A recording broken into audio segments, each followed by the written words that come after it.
Војната меѓу Израел и Иран ја вивна цената на нафтата. Утринава се зголеми за $10. Првиот регулатор Бислимовски предупреди, ако продолжи овој тренд на раст, апсолутно ќе се одрази и на цените на дериватите во земјава. За следната недела не верувам дека ќе има некое драстично влијание кој ќе носим одлуката, но понатака доколку продолжи овој тренд на вака високи цени на нафтените деривати, апсолутно дека ќе има влијание и на цената која што ќе плаќаат корисниците во Македонија.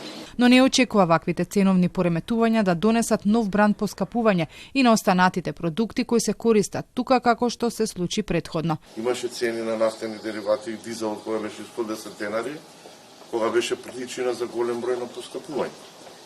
Денеска цената на дизелот е 66-67 денари, а цените на производите кои што тогаш се покачија не се вратија назад.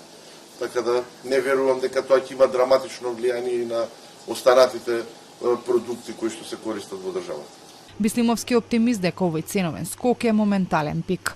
Откако се влоши состојбата на Блискиот Исток, глобалната економија повторно се најде под силен удар. Стравот ги раздвижи берзите, цените на нафтата пораснаа за нешто повеќе од 4%. Според анализите, ова е најголем дневен пораст од март 2022 година, периодот кога почна војната во Украина.